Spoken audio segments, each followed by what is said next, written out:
Are either of you familiar with Andrew Yang? Yes. I've seen Well, I know things on him. he's a person.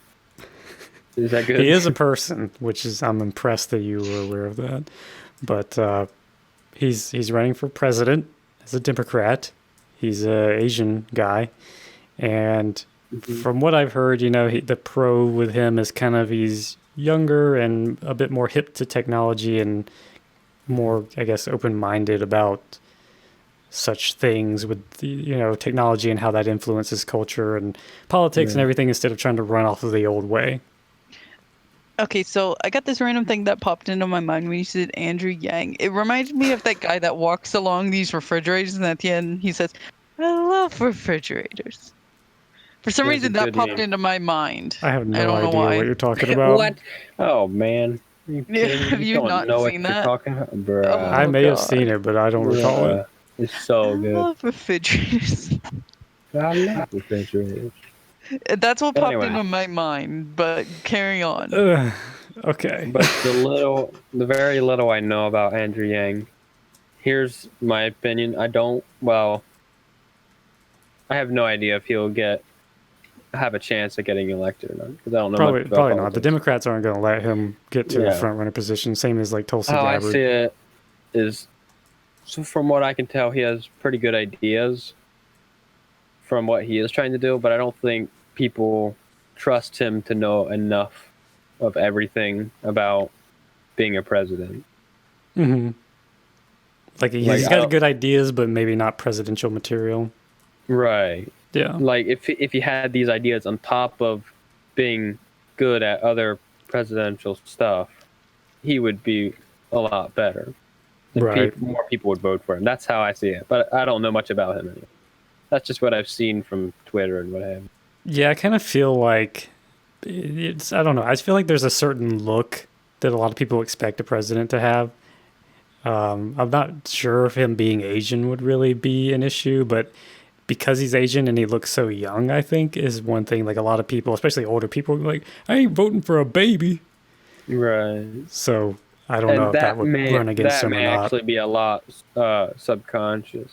Yeah. You won't think about that, but that is something that goes through your head. Because like people don't see you as being experienced or wise or whatever, even though the old guys aren't always the best either. So, but people have that kind of instinctual bias or whatever of like the wise elder, the leader, or whatever kind of idea. So that's why we keep ending up with all these old people, I think. But I'm not necessarily one of the people that's in favor of a young person being president. I do agree, like them having energy and like newer ideas and everything is good, but I don't know. Your mind changes so much as you age and like with new information and whatnot. I don't know what the right age for a president would be. Maybe 40s or something. But anyway, about Yang, one of his things, call it a gimmick or a policy, whatever, is UBI. Are you guys aware of that? UBI? Probably not. Really. Universal Basic Income. Oh, okay, yeah. So I think it was a tweet that he put out, and it basically said something like, I want to give you $1,000 a month until the day you die, or something like that. I would love that. About what I make during the summer. Yeah, so that's universal basic income is like everyone, I assume there will be brackets or something. I think from what I understand, you would be able to opt out. So if you make plenty of money, you could say, no, I don't want that or whatever. To me, I think it should really be just like under a certain threshold. If you make less than 40,000 a year or less than 50,000, less than 30,000, then you get it. But anyone above that, like who needs $1,000 a month?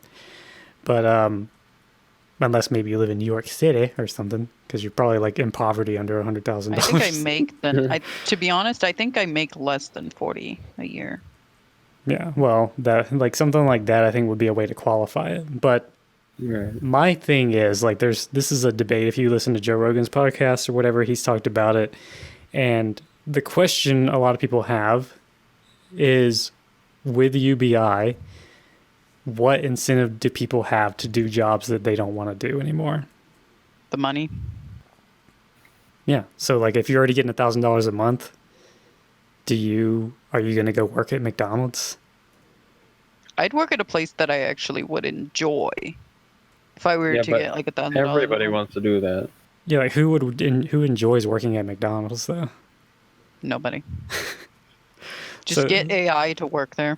I mean, like everything's heading towards automation anyway, so that's another issue to be, contended with this topic is, it would probably accelerate quote unquote progress in that direction in terms of automation. But you had this issue, Tim Pool talks about it, is everyone wants to be a rock star. No. But they're not good at it. They're actually good at being like a welder, So if you have this person who's like, oh, I don't have to work anymore, I'm going to focus on becoming the next Kiss or whatever, then you're going to have all these people who are kind of refusing to do jobs that need to be done because money isn't a concern anymore, trying to do something that they're just not really going to have what it takes to make it in. A better option. Wait. Let me think about this to make sure I know what I'm talking about. Well, a better option is to get everybody have a chance to getting a job. Mm-hmm. But the problem is, well, I don't know how many people have jobs, but people not wanting to get a job because they don't like that job. Yeah. How do you deal with that is the problem. Because if you have someone making minimum wage on average, which is what, $8 an hour or something like that average across the country. Maybe. I think a lot of people actually do make more than that, even at what you would consider a minimum wage job, but generally minimum wage is like $8 an hour, I think. If someone's making that minimum wage and they're making up to probably less than $1,000 a month, especially if it's like part-time, then why would you work if you are making enough money to pay your bills? And one of the things is I don't know if this is like per household or per person, because if you have 2 adults in a house, then you're getting $2,000 a month, right? That's true, and that'd be sustainable for like a $500 apartment. Yeah, like you would pretty easily be able to get by on that. Because it's like what, a couple hundred for it's a couple hundred for like electricities and stuff and internet or whatever and groceries, and then that $2,000 pretty much you'd have like a little bit extra left over or whatever. Yep. Okay, maybe I'm stupid, but where's his money coming from anyway? Taxpayers. Guy said. I don't really know what how does that work? I don't know what his plan is, but like all of them, like Bernie Sanders and whatnot, they keep talking about taxing the 1%. So you have like the billionaires, the rich people? Yeah, like billionaires and stuff, like people who are in the 1%. Never gonna happen. Well, one of the concerns with their logic, like especially Bernie Sanders, like he's gone complete like madman. We're gonna get the 1%. Like he's like gone almost like full out combat. He's going to war against them almost. It seems like the way he's talking. But I don't know if from what I've heard about Bernie Sanders is he's never had a real job. He's always been in like politics and activism and stuff. So it sounds really bad to have someone who's never really worked a normal job or owned a business try to tell people how they're going to run businesses. That's true. So, I mean, obviously, if you've never run the country, how can you run the country? But that's one of the reasons people like Trump is because he's a businessman and he would make good deals, which has been a horrible like failure of most recent presidents. Didn't Trump's business kind of fail, though? Well, like a lot of things, like from the discussions I've heard, is like as entrepreneurs, business people, or whatever, they do all kinds of stuff. And, it depends on how successful they are as to what you hear about. If you focus on the failures, you'll probably see a lot of them. If you focus on the successes, then you'll see what's, doing really well. What is his main business? Real estate? I don't think that's failed. I don't know.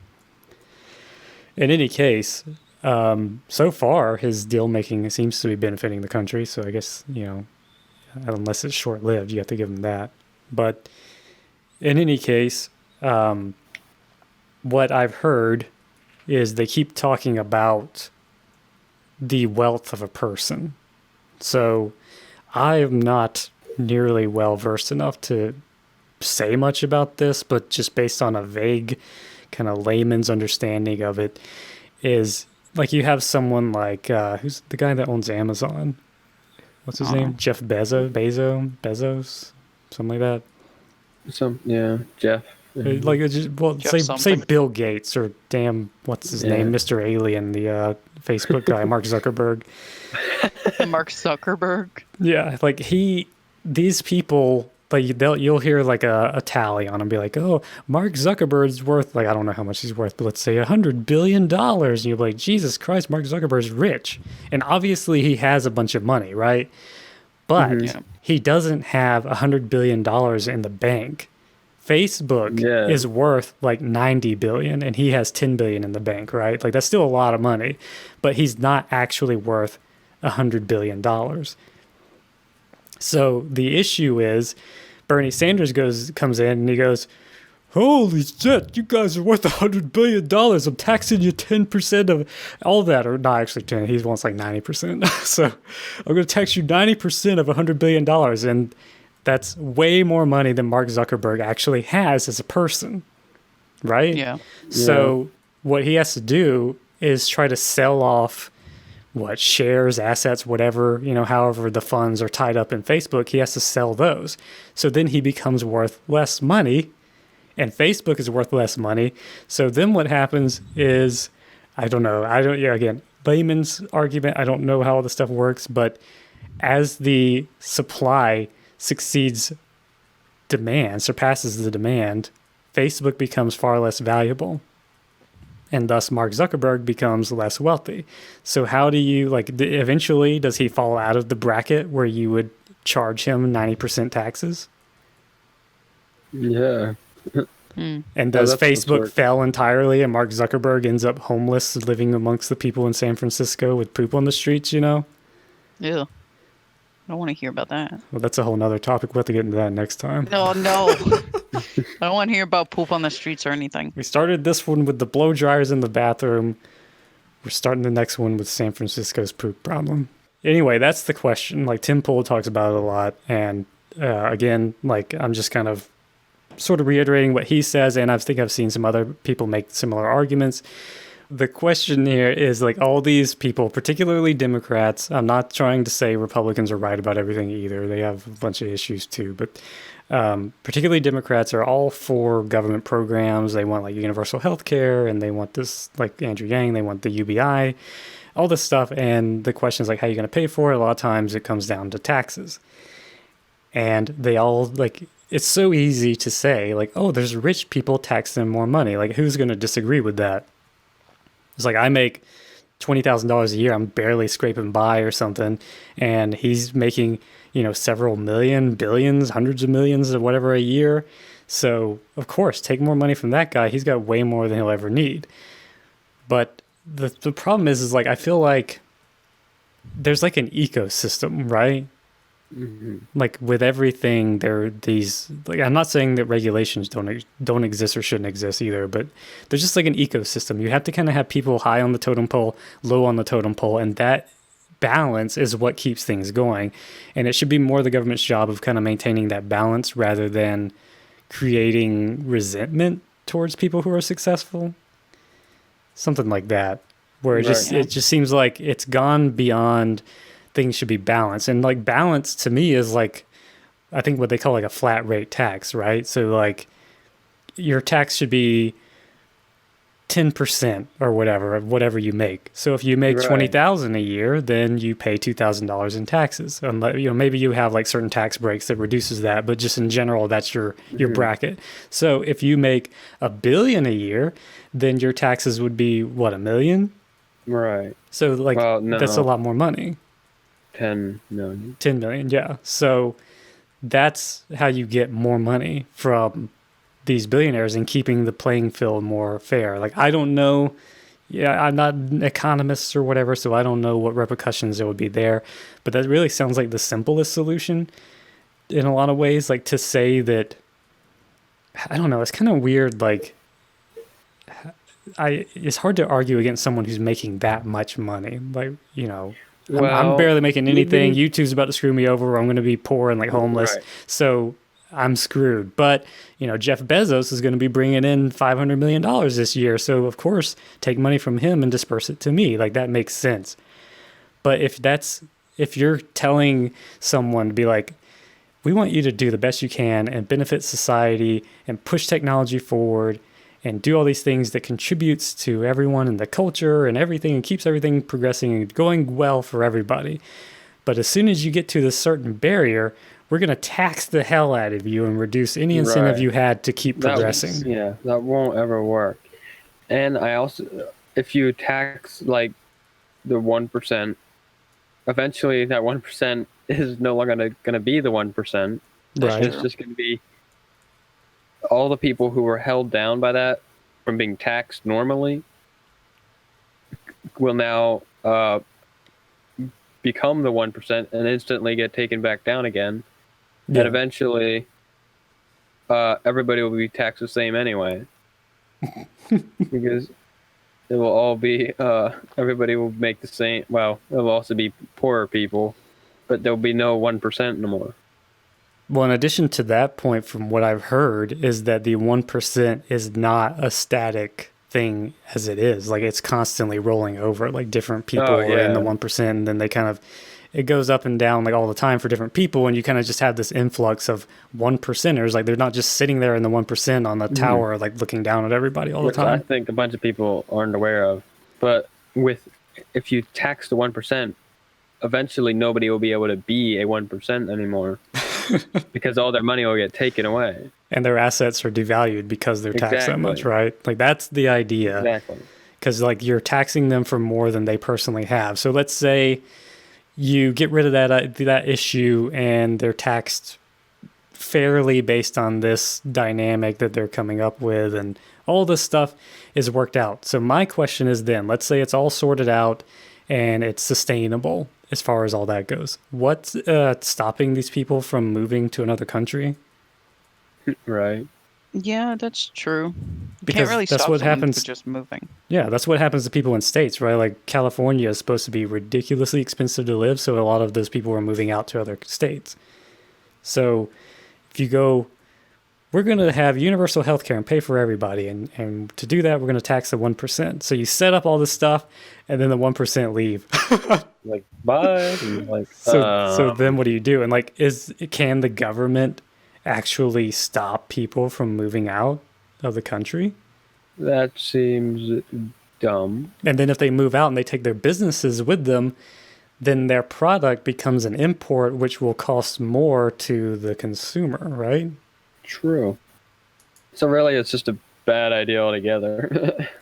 It seems as though I don't feel confident in my understanding of it to make a point, but I just think it's more complicated than they make it out to be, and they're getting people to support them based on these ideas. And I don't know if they're accurately explaining it or breaking it down. Yeah, that's the important thing. Well, it seems like that would be something you want. You don't want. Why would you want somebody to be way richer than you? Just tax them, and then we can both have equal amount of money. Mm-hmm. But the problem is that's not how an ecosystem works.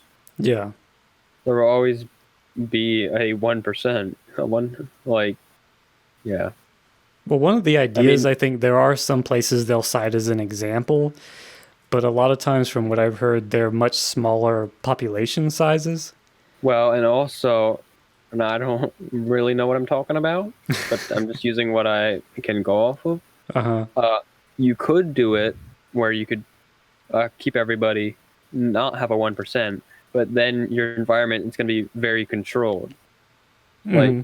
Like you said, the government would stop people from moving out of the country, for instance. Yeah, it's like one of the first things we talked about with COPA is like the more government you want, then the more government has to be.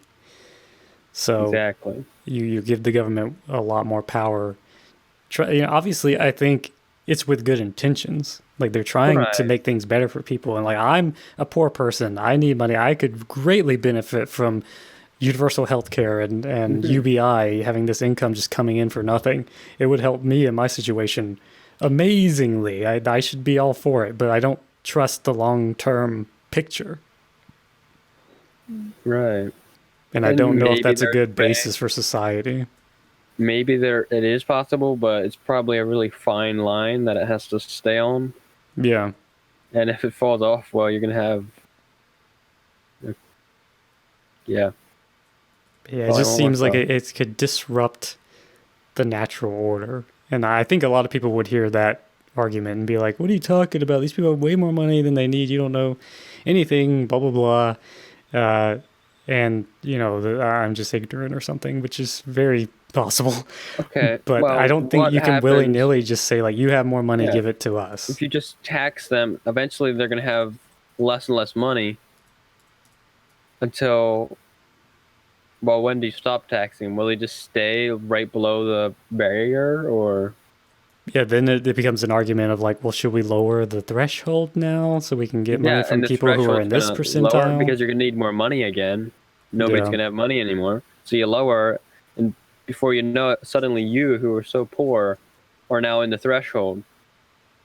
Yeah, you keep evenly dispersing it until everyone's at an even kill. Like that sounds like, the utopia they desire is like bring everyone into an even like threshold, like everyone's at the same line, everyone can do just as well or just as poorly. Yeah, but you're still going to also have people who are more poor than you currently are. Yeah. I mean, so from my understanding, that's the examples we have like with socialist countries and communism and stuff, especially I think, again, when it's scaled up to large population sizes due to like something that would work in your home with your family may not work so well for your community as a whole. Right. And also another point, let's say everybody would eventually keep going down till everybody's being pretty much taxed the same. Mm-hmm. Oh my goodness, I almost forgot my train of thought. And then, oh no, wait, hold up. Gonna get it? No, it was so good. Oh, he was edging it out. Another bean moment. Give me a minute to think here. There's that train of thought thing from. What did I just get done saying? I completely forgot what you were talking about. Yeah, you threw me off. I completely focused on your loss of train of thought there. Yeah. Oh, wait. Almost got it. Nope, never mind. Oh, got it. Okay. Whew. Everybody, there's gonna be a barrier nobody wants to cross, so there's gonna be no like innovation or progression. Well, it's kind of like it's like the minimum wage. Nobody wants to go past the 1% barrier and get taxed like everything. So they send their money overseas so it doesn't show up as their thing. Or they just survive on what they got and not try to make anything. Yeah, they don't push to earn more money. Yeah. Well, what would be the point? You're just going to lose all your money and your businesses, and you're way back where you started. Exactly. I mean, what I meant to say, it's not like the minimum wage. It's like healthcare. So currently, I don't know if it's the same way for all states, but like this was something back in 2016 when Bernie was running. A woman asked him about. And that's why I say, like, he has no experience with business from what I understand. And, like, his answer kind of showed that, which is if you employ someone full time, which is like 40 hours a week, right? Minimum. Mm-hmm. Yeah. Then you have to give them health care. So what companies do, like, as far as I understand, like Walmart and whatnot, what they'll do is hire you as part time and work you 39 hours a week. Mm-hmm. Right? Really? So they get essentially a full-time worker without having to give them health care. Or, they just hire, instead of hiring 10 people working 40 hours a week, they'll hire 20 people doing 20 hours a week, something like that, Yeah. So because running a business, call them greedy, whatever you want, there are budgets and things that they have to contend with. There are financial things, no matter how much money they're making or not making, they have budgets and they have to work things into the budget. And the government kind of arbitrarily being like, well, if you get this, then you have to do this, that doesn't change their budget. So they have to make it work one way or another. So they find loopholes in order to make it work to sustain their business. And that's essentially like what you're talking about, where if you make $1 billion, then you're going to be taxed 90%. But if you make $900 million, you'll only be taxed 60%. So they'll go like, okay, I'm going to make $999,999,999 and not go a dollar more. Right. And yeah, there will be no reason to progress because, well, you've reached the limit. Now sit back and relax. Exactly. Or you have to kind of disperse your assets over multiple people or something. And then that's the question of like how valuable they become and all that. So that's the question. It's like, are they going to try to game the system to stay in this bracket that they want to be in? Or is that kind of impossible? So once your business grows to a certain extent, the government clamps down on you, and then that basically kills your business, and progress is lost all the way around. Right. So using my own judgment, the best idea would be to how well your business is doing determines how much you pay in taxes. Yeah. Like equally for everybody, not just, oh, you have a lot of money, let's make you pay everything. Just pay for what you're making. The funny thing is, from my understanding, again, I'm not that versed on all this information, but just things I've heard from people who do talk about it, is most of the taxes currently are paid by the wealthy. So it's kind of an extension of supposedly what's already happening, because you do have brackets and like the more you make, the more you pay in taxes. But going up to 90% or something is kind of crazy. Yeah, well, you want to keep it. Well, I mean, they'll pay more money in general, but are they paying a more percentage is the problem. Yeah. You can't have them pay more percentage because then it's no longer equal. And then they're like, well, let's just not make as much money, because in the end we'll have more money because we're paying less taxes. Yeah. You know, that's what these people do. They hire number crunchers to figure out what's going to work best for their business or whatever, and they'll find the loopholes and they'll try to do it, and then the government has to come up with new rules and new regulations to clamp down on that. Adding more regulations. And it just gets to where it's like China or whatever, where the government just controls everything, and you can't have any successful business of your own. That is an interesting topic on government, is when there's too much government, which is another thing that's supposed to be a part of government, is to not let there be too much government. Mm-hmm. Which I'm not sure how that would play into this at all. I mean, that's kind of how our system is supposedly set up, which is to minimize the power of the government to only what is necessary. And, you know, we've gone so far from the days where people tried to keep that in check to where they want more and more government. Like, obviously, there is an issue, because if you look back at the old days of, you know, when they were doing the railroads, and you had like the Bilderbergs and the Morgan and Morgan, or whatever the name is, J.P. Morgan, all those people, and like the way they influenced and manipulated government and created monopolies and all this stuff. So you needed the government to step in and be like, no, you guys can't do this. You can't create monopolies and like edge out competition unfairly and all that kind of stuff. So you need that. But maintaining the balance of where that starts and ends is so difficult. And nowadays, with people kind of forgetting those old lessons, even though you have countries around the world kind of living those lessons out in front of you, they're just like, no, we want it to be fair. We want this. And they don't seem to realize, not that it will lead to those things, but it very well could. And for every example we have, it kind of does. Well, to be fair, it is kind of hard to see those things in how we live now. Like, it's not, now, if you lived in a country where that's the thing, yeah, you're going to notice that more likely. But the thing is like, it's supposedly college-educated people who are in favor of these things, and they should be the ones most aware of it, right? You would think, but I ain't so sure about that. That's the idea, anyway. Yeah, it's just a bit of a mess, and who knows? And that's the unfortunate case of, you know, as we talked about, bringing government in to fix problems that, I don't know, I feel like it's a cliche, a lot of people say it, but using government to fix problems that a quote-unquote free market could solve better. Yeah, well, it is really hard to find that balance of what works, what doesn't. Yeah. Especially when it's so easy to just see, like, oh yeah, this would be way better for me, without looking at the big picture. Mm-hmm. Which I think is a big problem with how, like, political. I guess I don't know that much, but how political is working. Well, like what I see on Twitter and stuff is everybody's trying to show, oh, what's going to happen right now instead of the big picture.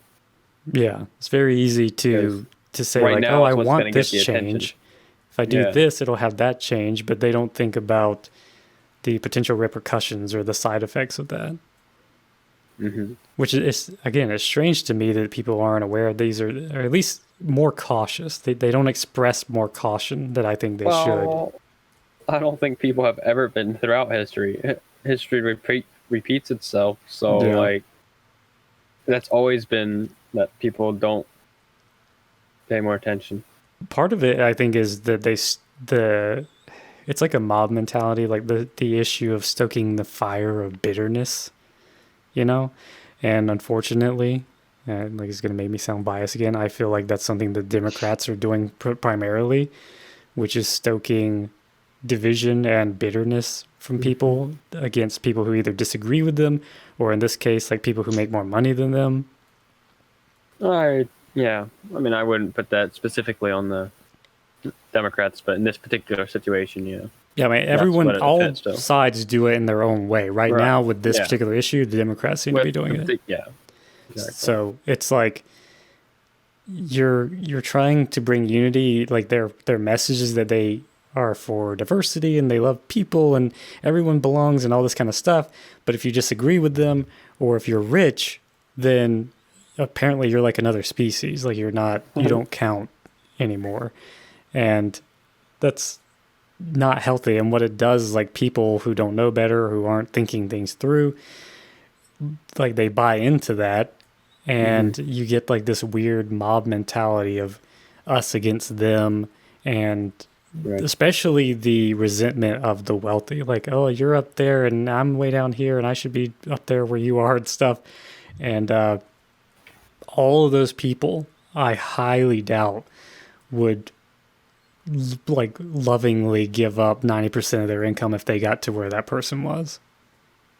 So the real solution here is for everybody, just look at both sides of the story first before making decisions. Or making that would be ideal. Yeah, that's the real thing to learn from any of this. I'm not into politics, so I'm not really talking much about it. Sorry, but yeah. When we talked about doing this podcast, you said that you would be able to argue different perspectives on issues. I know, but I wasn't really paying attention to currently what you were talking about. So see, this is why we can't play games while we're talking. People get distracted. They start talking about the blocks they have. A cat. I'm more of that person who will get distracted. I'm sorry, okay? You can't ever expect me not to play the game when we're playing a game while talking. Get the applications ready, to be Bean. honest. We're going to have to find a replacement.